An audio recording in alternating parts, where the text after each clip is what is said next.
Este bosque tropical húmedo se extiende frente a nuestros ojos como una interminable sucesión de columnas y verdes domos que filtran los rayos de sol como un gran templo natural. La selva húmeda, como le llamamos en general a la selva alta perennifolia, al bosque tropical húmedo, se distribuye entre los trópicos de Cáncer y Capricornio. En México la encontramos en los estados de Veracruz, Oaxaca, en algunas partes de San Luis Potosí, Tamaulipas, en Chiapas, parte del estado de Campeche y también parte del estado de Quintana Roo. Estamos a 100 metros sobre el nivel del mar, dentro de la zona tropical. En esta área se desarrolla una de las biomas exuberantes más importantes del planeta. Al observar la grandeza de las ceibas, es fácil entender por qué son árboles sagrados de antiguas culturas, pero es difícil imaginar cómo llegaron a ser tan imponentes.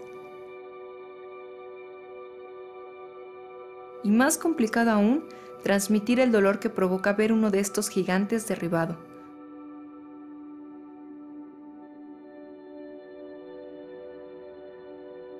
¿Cómo se regenera la selva? ¿Cómo es que se renueva ella misma? En el estado de Chiapas se extiende la selva lacandona, hogar de una increíble diversidad de especies. Entre sus rincones se encuentran más de 90 especies de mamíferos, otras 90 más de reptiles y anfibios, más de 300 de aves y una cantidad tan grande de insectos que aún no se ha determinado. Pero es a través de las especies vegetales donde el proceso de regeneración de la selva comienza. Cuando un árbol grande cae, se forman estos claros que vemos en este punto. Y la gran cantidad de luz que llega a ingresar hasta el nivel del suelo permite a las plantas crecer vigorosamente.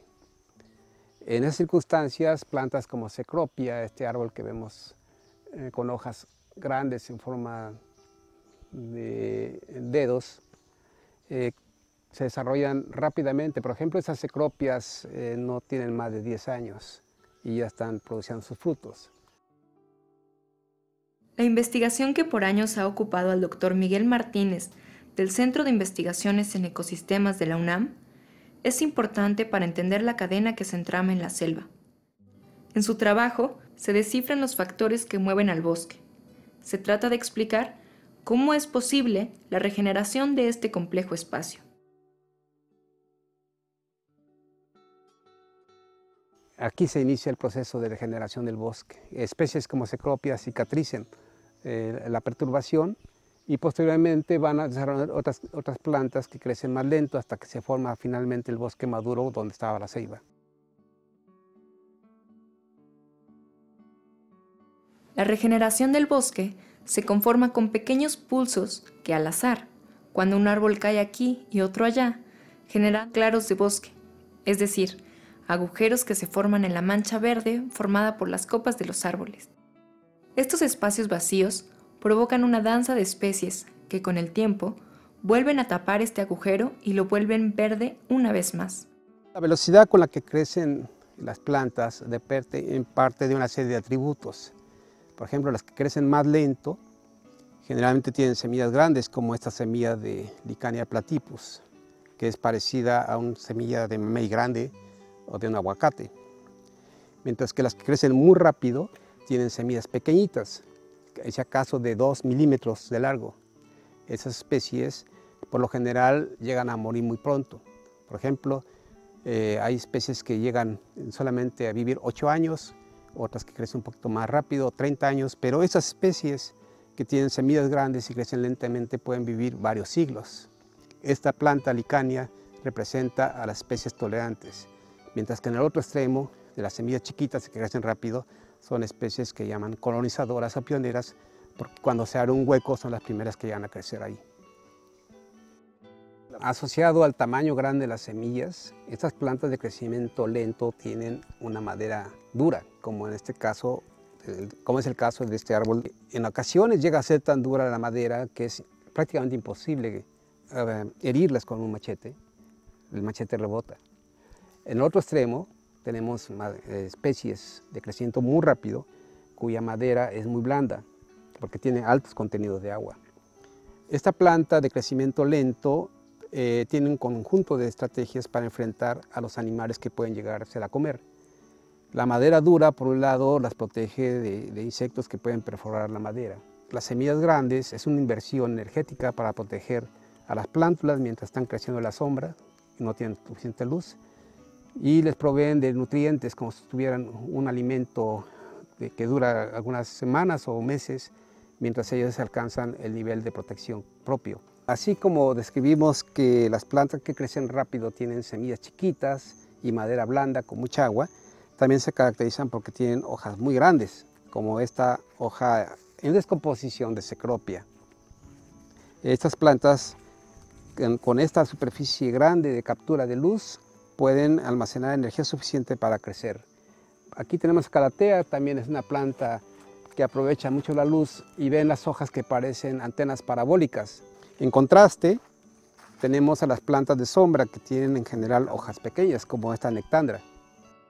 Alrededor de la selva es más frecuente encontrar pequeños claros ocasionados por la caída de ramas, aunque también existen grandes aberturas causadas por árboles caídos que representan un festín de luz y nutrientes para las plantas pioneras. Las zonas donde las plantas se exponen a condiciones más duras, como huracanes, son muy activas en su dinámica, y esto se ve reflejado en la vegetación que se observa. Estos pulsos representan las páginas de la historia natural de la selva. Así como los seres humanos tenemos distintas etapas de desarrollo, comenzando como bebés, después pasando a ser niños, adolescentes, adultos y personas seniles, los árboles también tienen sus fases de desarrollo que empiezan con ser plantulitas, como esta que tenemos acá, que es la plántula de una especie que se llama Ampelocera hotley, que cuando llega a ser adulto alcanza más de 30 metros. Esta fase, cuando las plantas dependen de los contenidos nutricionales que hay en las semillas, se les llama plántulas.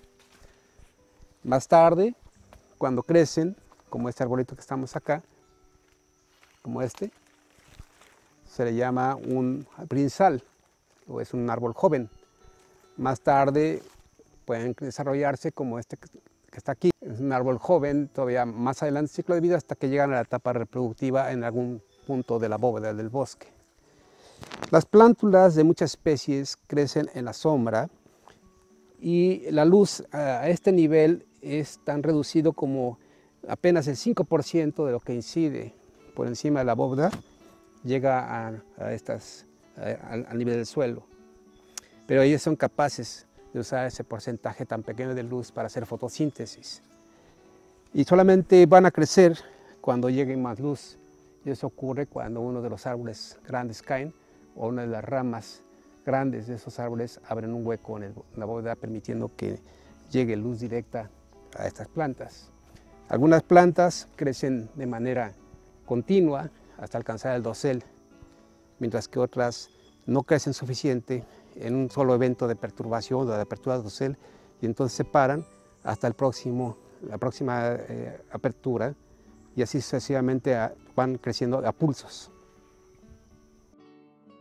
Al investigar el fenómeno de la selva, fue inevitable encontrarse con los problemas de sus habitantes más recientes, las personas. El crecimiento demográfico, la construcción de caminos, la necesidad de más terrenos ganaderos y de cultivos representan complejos condicionantes que transformaron los procesos de regeneración.